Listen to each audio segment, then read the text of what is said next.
mesmo. Mantenha a mão erguida. Dá uma olhada boa, pastor. Esse pessoal que está com essa cara meio esquisita, a gente não garante nada. Agora, esse pessoal que está sorrindo assim, ó, eles estão recebendo você com muita alegria. Está vendo como é que melhora, né? Melhora. Que bom. Então, eu gostaria que nessa hora você orasse por ele. Quero que você ore por ele, pela família, a esposa, o filho, o ministério, né? Ele desenvolve lá na Igreja Batista da Lagoinha, lá em Belo Horizonte, está distante de casa. Ore por ele e ore por você também. Peça para que o Senhor abra seus ouvidos para ouvir a palavra de Deus. Ore nesse tempo.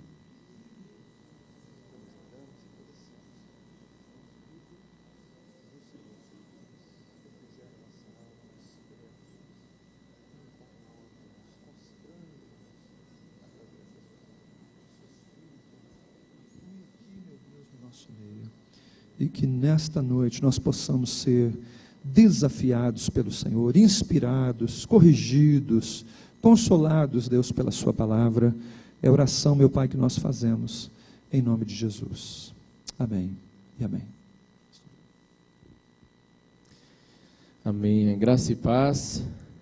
Bom dia. Estou brincando. É porque de manhã eu falei boa noite, agora eu falei, vou falar bom dia. Boa noite a todos. É um prazer muito grande estar com vocês.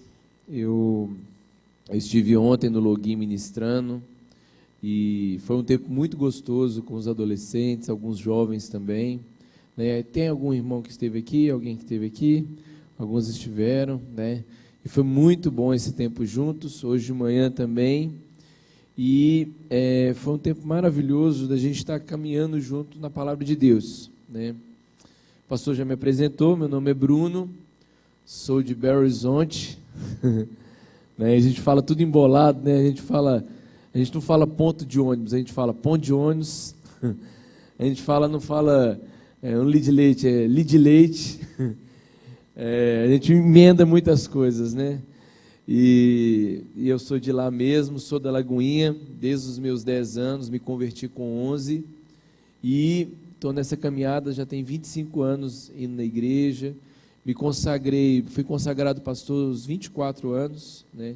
Entrei para o seminário bem novinho, né? Com 18 para 19 anos, e terminei meu seminário, fiquei um ano ainda em observação, e depois fui consagrado. Na época, eu fui o pastor mais novo da igreja a ser consagrado, né?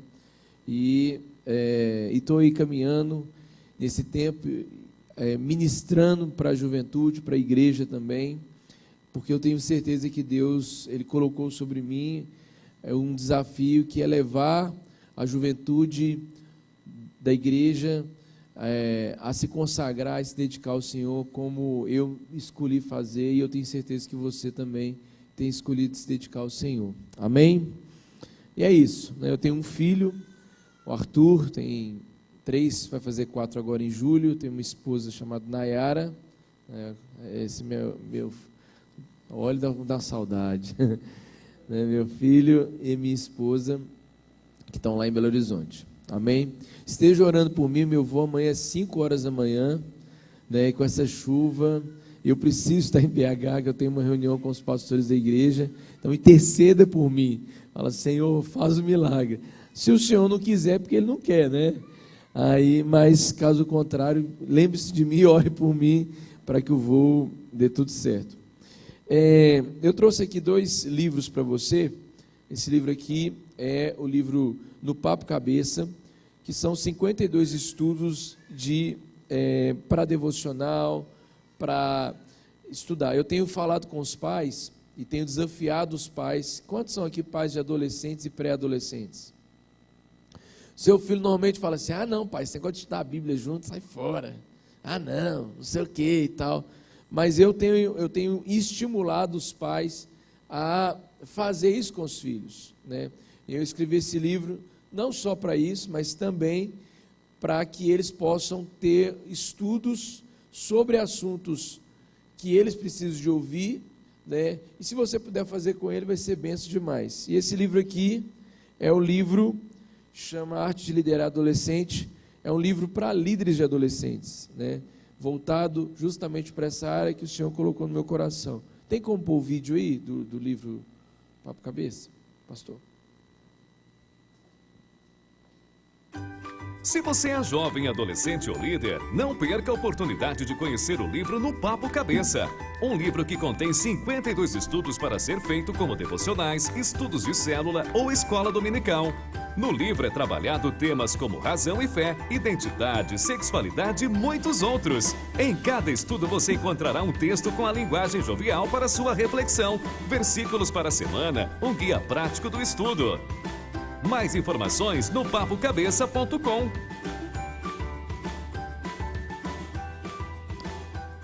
Esse livro vai estar sendo vendido lá atrás, e se você puder comprar, vai ser benção demais. Amém? Abra sua Bíblia em Esther, capítulo 4. Nós vamos compartilhar esse texto.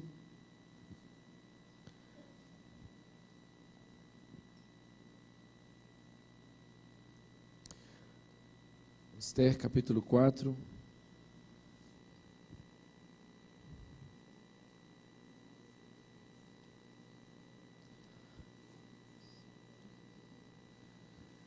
Todos nós temos sonhos, projetos e planos para a nossa vida. Se eu pudesse, e a gente tivesse tempo para isso, e perguntasse para cada um aqui, todos aqui poderiam falar ou falariam de planos e projetos e sonhos a respeito de coisas do presente ou do futuro que a gente tem para conquistar. Às vezes, ver o filho sendo bem-sucedido, às vezes a gente sendo bem-sucedido no emprego, crescendo profissionalmente, melhorando o salário, né? Você que faz faculdade, faz um cursinho ou está na escola, sendo um bom aluno, se dedicando bem e indo bem para um futuro promissor.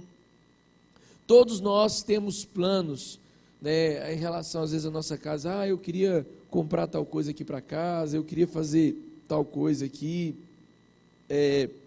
Todos nós temos planos e projetos. E nada disso é errado, muito pelo contrário. Nós temos que ter sonhos e sonhar e ter planos para a nossa vida. Mas nessa noite eu quero te falar, e eu quero trazer uma palavra em cima desse texto, que traz para você, amplia a sua visão em relação a esses planos e projetos que você tem. E como que Deus enxerga todos eles para a sua vida.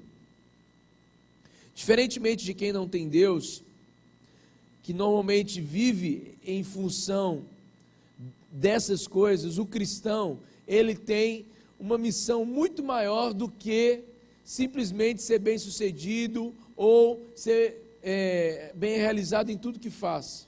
Seja que nível que for o que você faz, seja no seu trabalho, seja na sua empresa, seja o que for. Antes da gente ler Esther 4, eu queria que você abrisse a sua Bíblia em Mateus 5.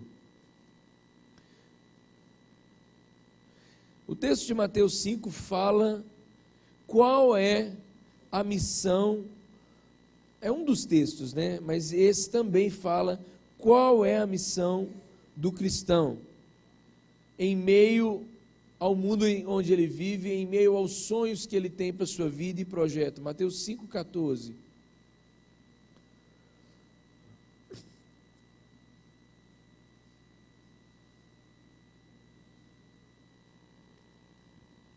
Diz assim: vós sois a luz do mundo. Não se pode esconder a cidade edificada sobre um monte, nem se acende uma candeia para colocá-la debaixo do alqueire, mas no velador, e alumia a todos os que se encontram na casa. Assim brilhe também a vossa luz diante dos homens, para que vejam as vossas boas obras e glorifiquem ao vosso Pai que está no céu. Vamos passar um pouquinho mais para frente, Mateus 28. 28, 19.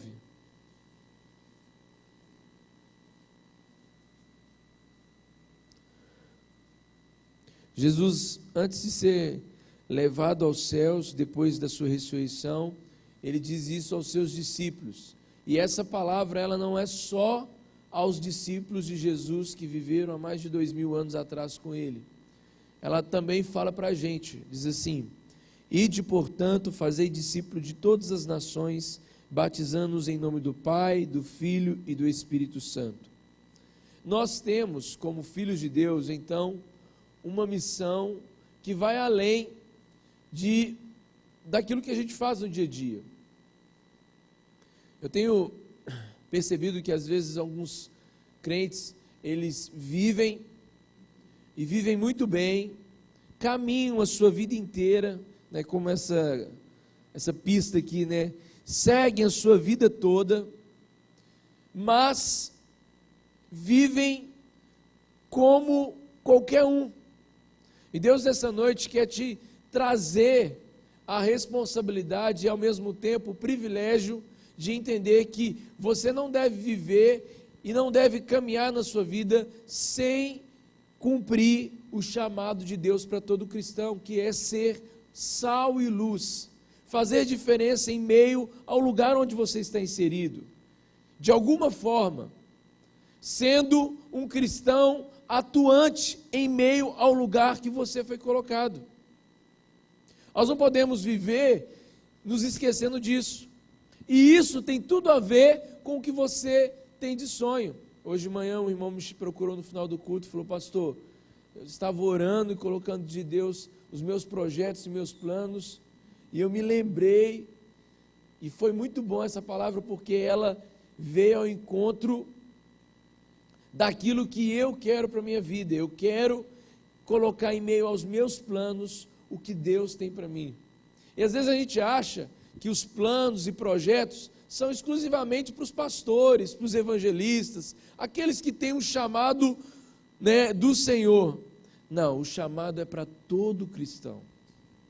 Então vamos lá entrar no texto de Esther. O tema da minha mensagem é missionários como profissionais. Esse desenho aí é engraçado mesmo. Exemplifica muito bem o que eu quero falar com vocês, né? É alguém que por detrás tem algo muito maior para passar além da sua profissão.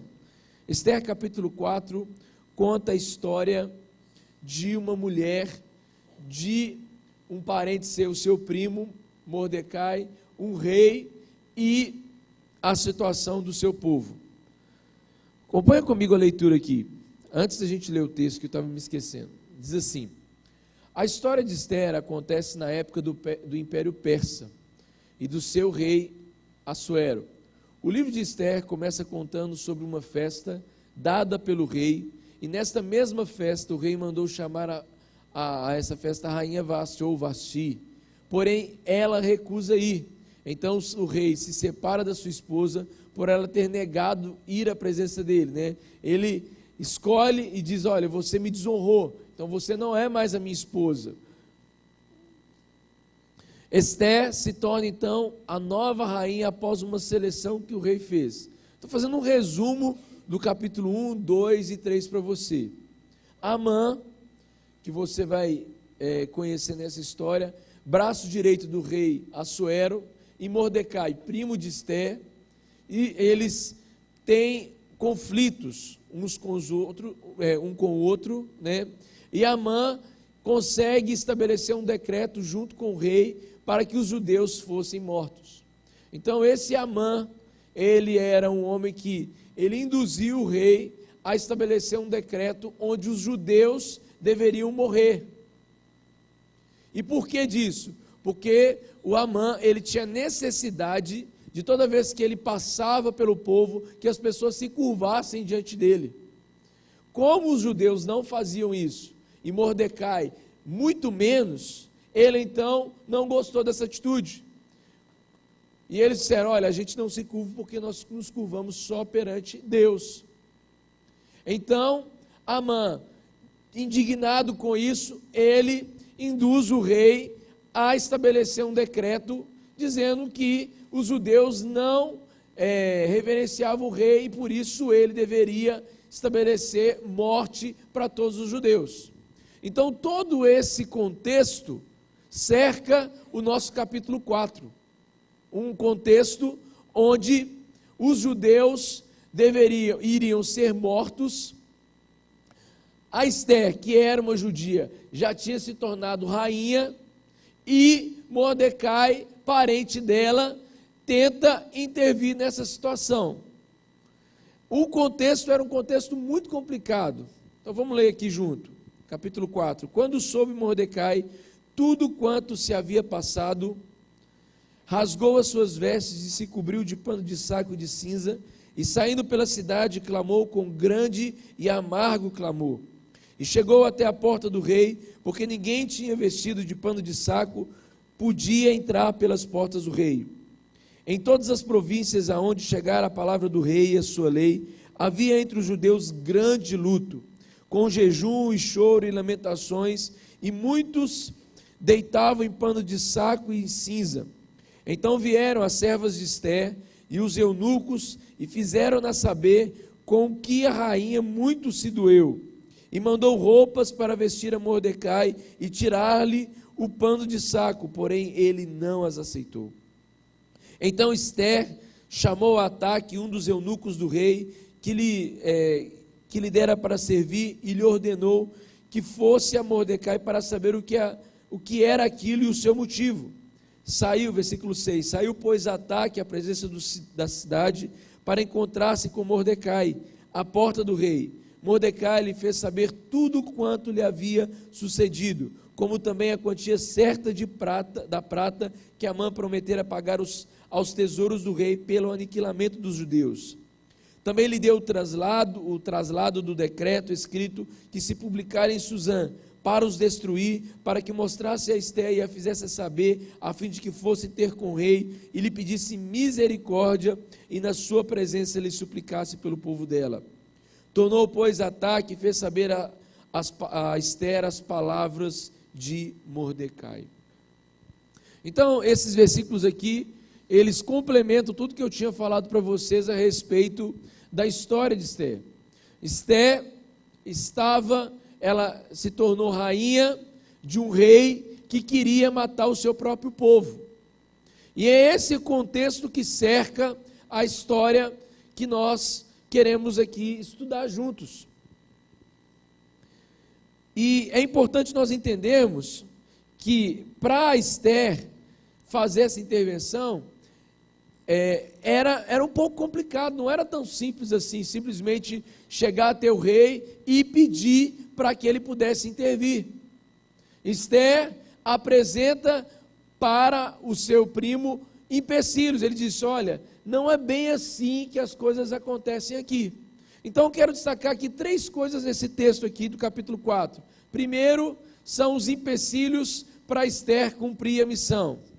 Olha comigo aí os versículos 10 a 12, diz assim: então respondeu Esther a Ataque e mandou-lhe dizer-lhe a Mordecai: todos os servos do rei e o povo das províncias do rei sabem que para qualquer homem ou mulher que, sem ser chamado, entrar no palácio interior para avistar-se com o rei, não há senão uma sentença, a de morte. Salvo se o rei estender para ele o cetro de ouro, para que viva, nesses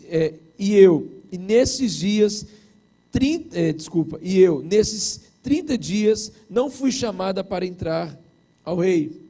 E fizeram saber a Mordecai as palavras de Esther. Então, meus irmãos, repare aí.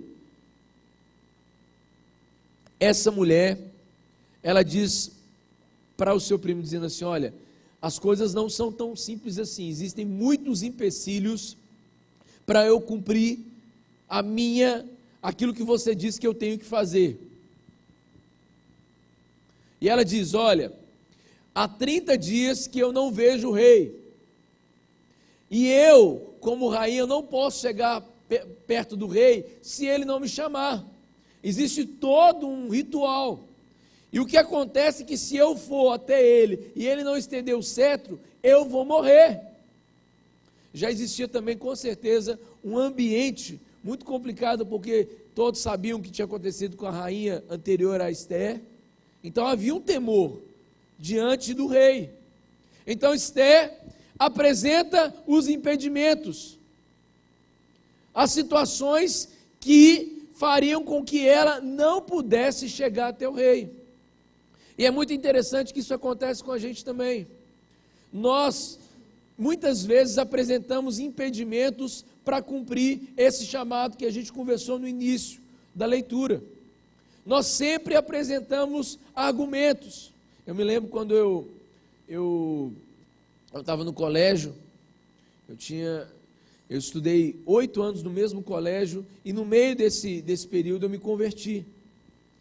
E aí eu me converti, só que eu, além de ser uma pessoa muito tímida, eu não queria testemunhar de Deus, falando, vivendo, mostrando, de alguma forma aproveitando as oportunidades que Deus me dava para falar do amor dele.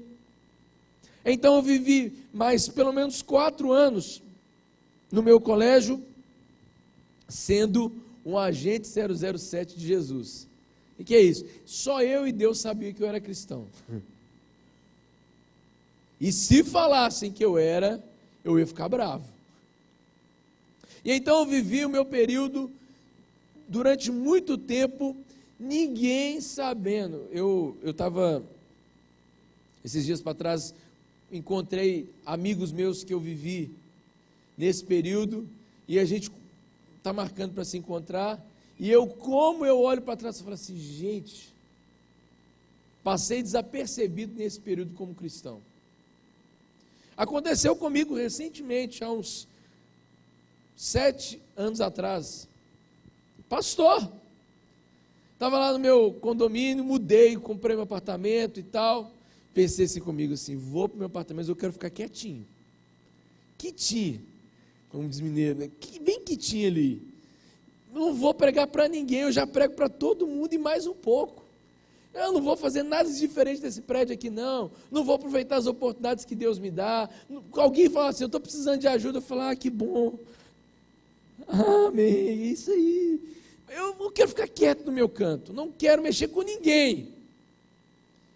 E eu olhava para os, falei assim, gente, eu não quero, eu já faço muito para Deus, eu vou na igreja, prego, muita gente já se converteu através da minha evangelização, deixa eu quietinho ali.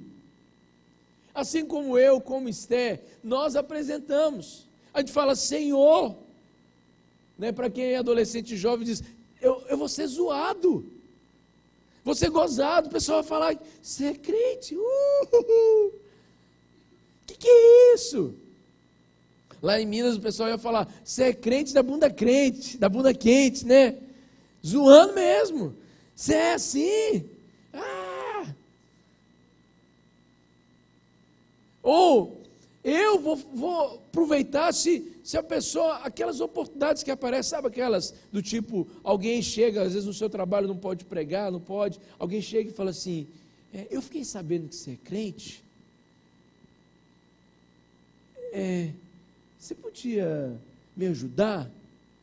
E aí, você assim, fala, eu vou arrumar. Aí é aquela pessoa complicada, né? Que você fala, nossa Deus, quase você faz o sinal da cruz, né? Está amarrado, em nome de Jesus. Aí você fala, não, eu vou te levar na igreja. A gente apresenta vários empecilhos. O empecilho do tempo, não tem muito tempo. Como eu falei do meu prédio, eu falei, não, Deus, chega, já faço muito.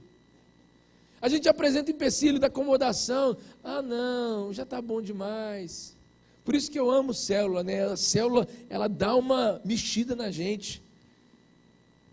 Eu falei com o pastor que eu participo de célula desde os meus 15 anos, lidero célula desde os meus 15 anos, em 20 anos que eu lidero célula. Célula mexe, né? Que a gente está ali, e aí, a gente apresenta vários argumentos, não, eu não tenho muito tempo, ou então se tem uma menina lá que eu estou de olho, se eu falar que eu sou crente, né, ela vai falar o quê? Aquele menino, né, faculdade, né, misericórdia, eu preciso converter ela, mas se eu falar, ela não vai se converter. A gente sempre tem desculpa, a desculpa do tempo, a desculpa de não poder, a desculpa de ali ser um lugar restrito, a gente tem desculpa de que a gente já faz muita coisa, a gente tem desculpas. E Esther tinha desculpas para não cumprir o chamado dela, que era salvar os judeus da morte. Só que ela tinha um primo ousado, E ele leva ela a entender que a vida dela não era ser simplesmente uma rainha. Existia algo muito maior que Deus queria cumprir através dela. Acompanha comigo a leitura aí. A missão oculta de Esther, versículos 13 e 14. Diz assim: Então lhes disse Mordecai que respondesse a Esther: Não imagines que por estares na casa do rei, só tu escaparás entre os judeus, porque se de todo te calares agora, de outra parte se levantará para os judeus socorro e livramento, mas tu e a casa de teu pai perecereis, e quem sabe, presta atenção nessa frase, e quem sabe se para conjuntura como esta é que foi elevada como rainha. Uau! Como eu falo com meus adolescentes, que doido isso. Mordecai diz para Esther o seguinte, em outras palavras: Esther, o seu povo vai morrer, e não imagine não ache que você foi colocada aí como rainha à toa. Não foi à toa que você foi escolhida como a rainha do rei Assuero. Em outras palavras, Mordecai estava dizendo também: Esther, acorda, presta atenção, será que não foi Deus que te colocou aí para cumprir um propósito muito maior do que ser rainha? Você acha que você é simplesmente uma rainha e vai curtir da vida de uma rainha e pronto, acabou?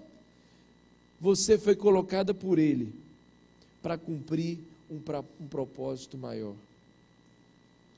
Meu irmão, minha irmã, os lugares que Deus tem colocado você para viver, eu, o pastor, não vamos lá. Os evangelistas, as pessoas que não vão. Sabe por quê? Porque não é para a gente ir, é para você ir. Esses lugares foram lugares que Deus te colocou para testemunhar dele nessa terra. O mundo precisa conhecer que existe Deus nessa terra. E sabe como ele vai conhecer? Olha para a pessoa que está do seu lado. Através dessa pessoa, através de você. É através de você. É através de você que isso vai acontecer. Essa missão oculta que eu falei no início, ser testemunha, ser sal e luz nessa terra. Eu perdi minha identidade, meu documento do carro, minha carteira, eu fiquei desesperado. Falei, meu Deus, o que eu vou fazer? Procurei em todos os lugares, não consegui, aí comecei a fazer aquele processo, boletim e tudo mais e tal. E aí eu fui tirar a segunda via da minha identidade. Cheguei lá no posto que tira a identidade, aí tinha uma liderada minha lá da igreja, ela me ajudou e tal, e aí eu fui ser atendido por uma funcionária. E aí cheguei lá, sabe aquelas pessoas assim que conversam até com a sombra dela? Essa era a pessoa, ela conversava e tal, muito, muito espontânea e tal, e aí conversa vai, ela me atendendo muito bem, preenchendo os negócios e tal. Ela falou, qual que é a sua profissão? Eu disse, pastor. A hora que eu disse pastor, ela falou assim, você é um dos nossos. Quase que ela deu um glória bem alto, aleluia! Quase falou em línguas ali naquele lugar. E aí ela ficou toda feliz, pastor, não sei o que e tal e tal. E aí, ela começou a me contar do que Deus tem feito e tal, e ela deu uma risadinha e falou comigo bem baixinho assim, pastor, eu estou aqui de atendente, mas isso é só um disfarce para falar da palavra de Deus para as pessoas. Mas, gente, quase que eu dei um glória também na hora. Ela me contou que às vezes as pessoas chegam perto dela para preencher. Ela cumpriu o papel dela muito bem. E aí às vezes a pessoa faz desabar, fala, olha, eu estou separando do meu marido, é a terceira vez que eu mudo de identidade aqui, o que eu faço? Ela falou que tinha uma moça lá que num ano em 2 anos ela tinha ido 2 vezes lá. Casou, separou, casou, separou.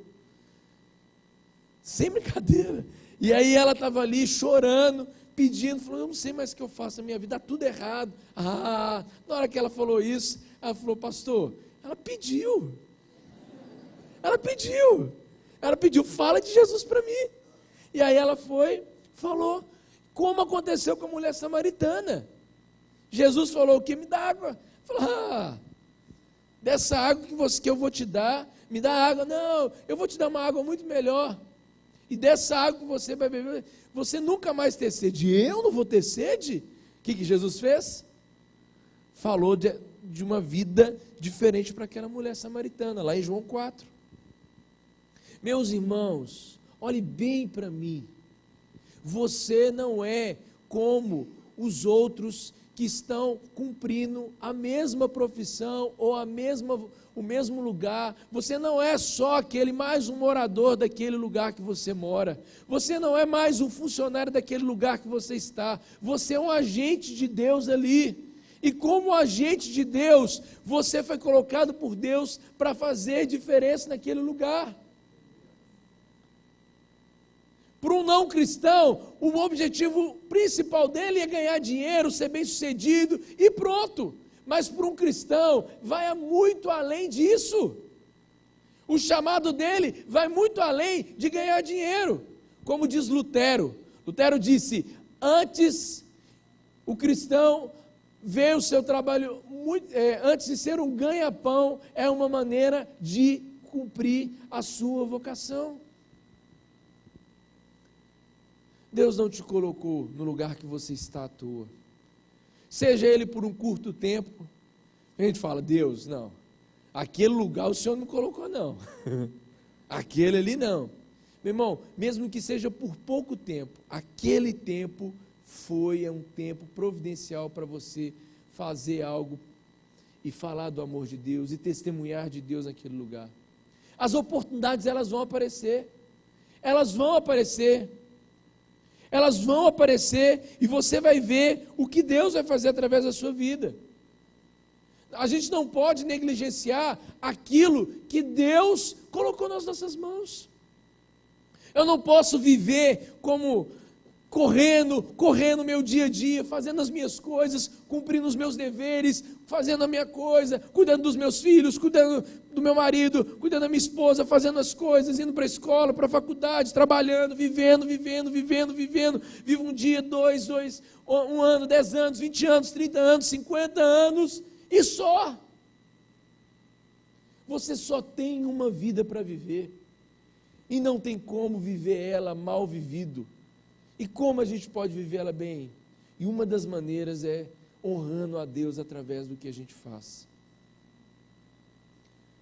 Eu não sei que nível de alcance você tem, mas todos nós temos relação com outras pessoas.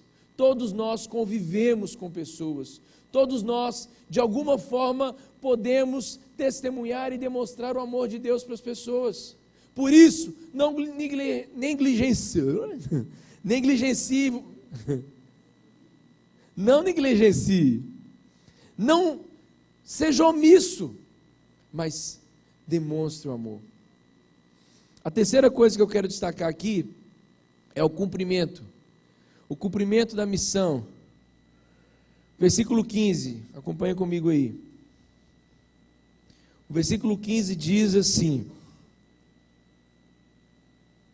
Então disse Esther que respondesse a Mordecai: Vai, ajunta todos os judeus que se acharem em Susã e jejuai por mim. E não comais e nem bebais por 3 dias, nem de dia, nem de noite, nem de dia. Eu e minhas servas também jejuaremos. Depois irei ter com o rei, ainda que a contra-lei, se perecer, pereci. Então se foi Mordecai e fez tudo, e fez segundo Esther lhe havia ordenado. Esther entendeu. Ela tanto entendeu que ela disse assim: olha, manda um recado para Mordecai. Pede todo mundo para jejuar por mim. porque eu vou. Uma mulher que antes disse, eu não vou, agora, como ela entendeu para que ela foi colocada como rainha, ela disse, eu vou. Eu vou salvar os judeus da morte. Orem por mim, jejuem por mim, as minhas servas vão jejuar, mas eu vou até o rei e vou pedir. E o texto, depois se você tiver tempo de ler, o capítulo 5, conta como ela salvou os judeus e a sabedoria que ela teve com o rei para que isso acontecesse. Esther salva os judeus da morte. Esther foi usada por Deus para intervir numa situação tão complicada. Esther cumpriu o seu chamado. Todos nós temos essa missão oculta para cumprir. E como a gente pode cumprir? Lembra daquela história da escola?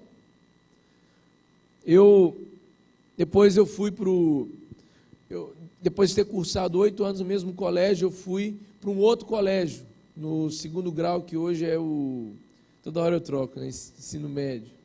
Eu cheguei nessa outra escola, e em dezembro, mais ou menos, eu fui num acampamento, e nesse acampamento, Deus falou demais comigo, sobre tudo aquilo que você está ouvindo aqui. Eu fiquei mexido, porque eu era um cristão apático, só queria estudar, tirar minhas notas, curtir e tal, mas pronto.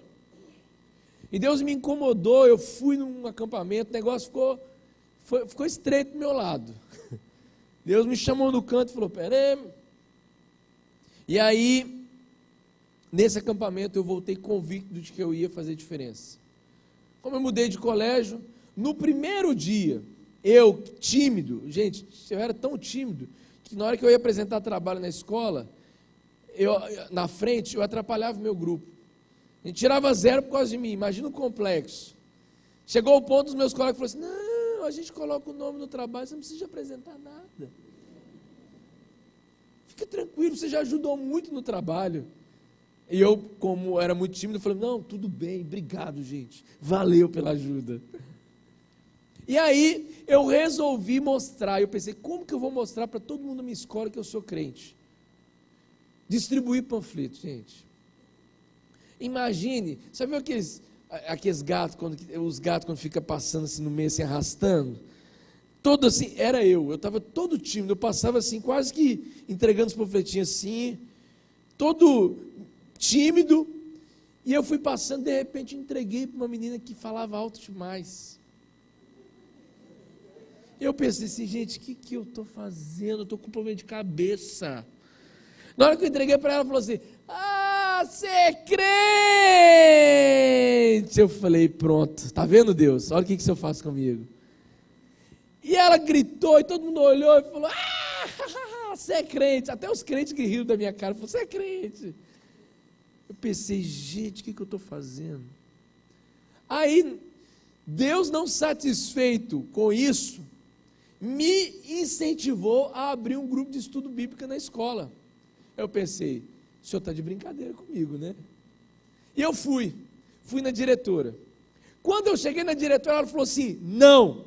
Eu falei, glória a Deus. Pensei, que resposta de oração, nunca fiquei tão feliz com isso. Falei, tá vendo? Não é para me fazer nada disso, que bênção. No ano seguinte, a diretora sai do colégio e entra uma outra. E aí Deus falou comigo, aí eu tirei, eu falei, não, agora já era, né, Deus? Passou, foi ano passado.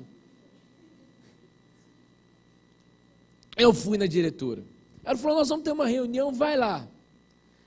Aí eu fui na reunião, de manhã eu nem contei. Chegou na reunião, todo mundo falou, e eu pensei assim, esqueceram de mim, aleluia. Na hora que estava terminando a reunião, a diretora falou assim, o Bruno está aqui, ele precisa te falar algo. Quase que eu falei assim, não precisa não se incomode não. E aí, ela falou, não, pode falar. E eu fui e falei. Na hora que eu falei, eu já pensei assim, ninguém vai deixar, né? A hora que eu falei, todo mundo falou assim, ótima ideia.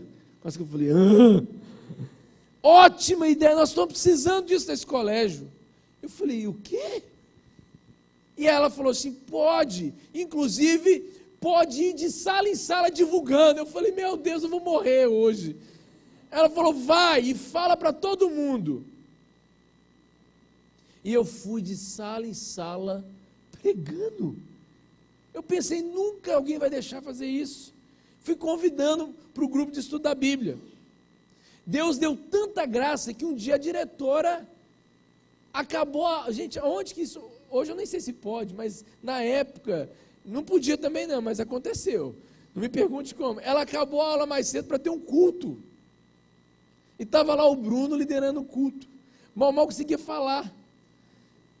No meu condomínio não queria nada. Aí um dia Deus me deu uma chacoalhada e falou, lembra lá do acampamento? Falei, tá bom, Deus, já entendi. No condomínio tinha uma mulher que estava grávida. E eu falei assim, gente, o que eu preciso então? Já que o Senhor está me incomodando, eu entendi que eu não posso fugir disso. Eu falei, vou fazer uma campanha aqui para dar fralda para essa mulher. Eu vou aproveitar para pregar o evangelho para essa mulher. Fiz a campanha, consegui fralda, fui lá entregar. Entreguei a fralda, ela chorou. E aí, ela falou assim, eu estou precisando. Eu falei, igual a mulher da identidade, né? Eu falei, agora. E aí eu fui e preguei para ela começou a ir para a igreja, e hoje é crente em Jesus. Muitas vezes nós o quê? Nos omitimos. Mas como você pode fazer isso de diversas maneiras, meu irmão? Às vezes no seu serviço não pode. Não estou falando que você tem que agora parar de trabalhar e sair pregando, né? Lendo, eis que te digo, raça de víboras e pecadores, vocês vão para o inferno. Não é isso não. Mas as oportunidades que Deus vai te dar, às vezes alguém que te procura e fala assim, me ajuda.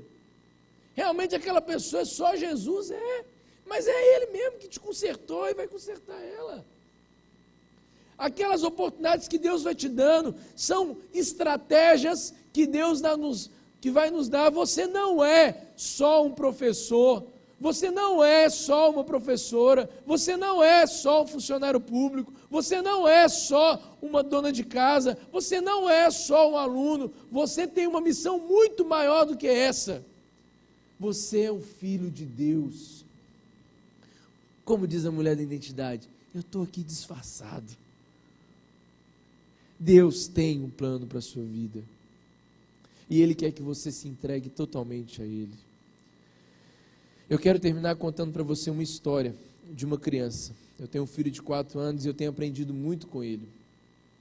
Certa vez, numa igreja, o pastor, naquela igreja, os diáconos, eles passavam com bandeja. E o pastor, antes das pessoas entregarem o dízimo e oferta, ele disse assim, você precisa de entregar a sua vida para Deus, e não só o seu dinheiro. Deus quer mais do que o seu dinheiro, Ele quer a sua vida. E então essa criança, na hora que o diácono foi passar a oferta ali, a criança virou para o diácono e falou assim, abaixa mais um pouquinho. O diácono não entendeu, olhou, aí abaixou, falou, não mais. E aí ele abaixou mais, ele falou assim, não mais. Ele falou, meu Deus, esse menino está ficando, o que ele está pensando? E aí ele abaixou mais e falou, não, é no chão.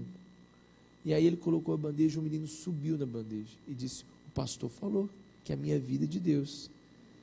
Eu sou de Deus. Você também é de Deus. Foi Deus que te deu a vida. Foi Ele que te deu a condição de viver. Por mais difícil que você esteja passando por problema, por situações, às vezes você fala, pastor, eu vou falar de quê? Minha vida está tão ruim. Fale daquilo que você cantou aqui, daquilo que você cantou na música, de um Deus maravilhoso. O grande eu sou, aquele que nos sustenta. Essa é a missão oculta de todo cristão. Esther entendeu isso. E nessa noite, eu creio que pela bondade de Deus, você entendeu isso também. E você vai sair daqui, dizendo, eu não vou mais viver aonde Deus me plantou. Seja aonde você mora, seja no seu trabalho, vivendo só por viver. Eu tenho um propósito muito maior na minha vida. Feche os seus olhos. Fique em pé, melhor, fique em pé e feche seus olhos.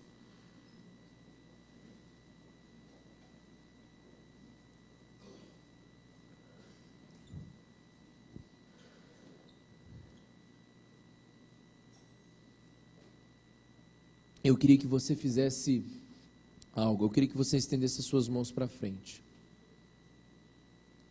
Simbolicamente, eu queria que essas mãos estendidas para frente, assim, ó, dessa maneira. Feche os seus olhos. Nas suas mãos está o que você faz no seu dia a dia, as pessoas que você convive, tudo que você faz. E nesse momento eu quero te convidar a entregar isso tudo nas mãos de Deus e dizer: Senhor, tudo é teu. Então eu queria que você orasse, que fizesse essa oração, dissesse: Senhor, eu entrego tudo nas tuas mãos, e eu quero ser esse que faz a diferença, que promove mudança nos lugares onde eu estou. Eu quero ser aquele onde ninguém ri, dá um sorriso, eu dou o sorriso. Eu quero ser aquele que ninguém preocupa com o outro e eu me preocupo com o outro, mesmo que eu seja atrapalhado com isso. Eu quero ser aquele que transmite diferença no lugar. Eu quero ser um bom funcionário, não simplesmente para ganhar dinheiro, mas para testemunhar de Deus através do que eu faço. Para que as pessoas conheçam aquele é cristão, como ele é honesto, como ele é correto. Eu quero dedicar o que eu tenho, os meus estudos, a minha profissão, como uma forma de cumprir o meu chamado como um cristão.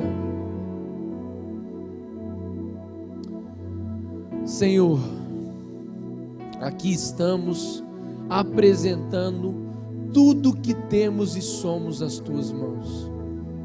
Num gesto de entrega, nós te dizemos: toma, Senhor, toma tudo que é teu, toma os nossos sonhos, toma os nossos planos, toma as nossas vidas em tuas mãos, porque não queremos viver essa vida só para ganhar, ter, possuir. Queremos ser teus filhos e queremos demonstrar o teu amor através dessas coisas, através daquilo que o Senhor nos dá, através daquilo que nós fazemos. Senhor, usa os teus filhos aqui presentes como luzeiros nesse mundo. Usa como tochas vivas espalhadas por essa cidade e pelos lugares que eles estão. Usa eles, Pai, como instrumento de louvor ao Senhor, para que os outros te conheçam através dos teus filhos. Usa as imperfeições, as dificuldades, as falhas, para a glória do teu nome. Deus, nós somos teus, e a nossa vida não tem sentido se o Senhor não fizer diferença na nossa vida. Por isso, nessa noite, nós nos colocamos em tuas mãos. Eu coloco a minha vida, eu coloco a vida de cada irmão em tuas mãos, e diante de ti nós te dizemos: usa-me, Senhor. Diga isso: usa-me, Senhor. Diga: usa-me. Repete: usa-me, usa-me, usa-me, usa-me.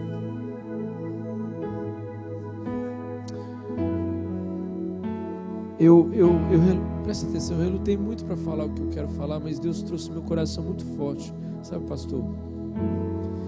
Esse tempo de manhã eu relutei para não falar, mas eu não posso ir embora sem falar isso. Esse tempo que você pediu para parar, para dar uma descansada, não é só para isso, mas Deus falou com o meu coração que Ele queria despertar a igreja para ficar incendiada em relação a essa vocação de todo cristão. E Ele quer despertar você a viver isso. Esse é um tempo, esses 30 dias não é um tempo só para o pastor ter esse tempo, mas é para que a igreja seja despertada a fazer também, a ir e cumprir a sua missão, não a missão do pastor, mas a sua como cristão, a sua como filho de Deus no lugar, para que você seja motivado a viver isso. Essa é a mensagem que Deus falou, essa é a mensagem que eu quero trazer para a igreja nesse tempo, para que vocês vivam isso. Levanta as suas mãos, vem cá, pastor. Diga assim: usa-me, Senhor. Levanta as suas mãos e diga então: usa-me, usa-me, usa-me, usa-me. Repete isso: usa-me. Repete: usa-me, usa-me, Senhor.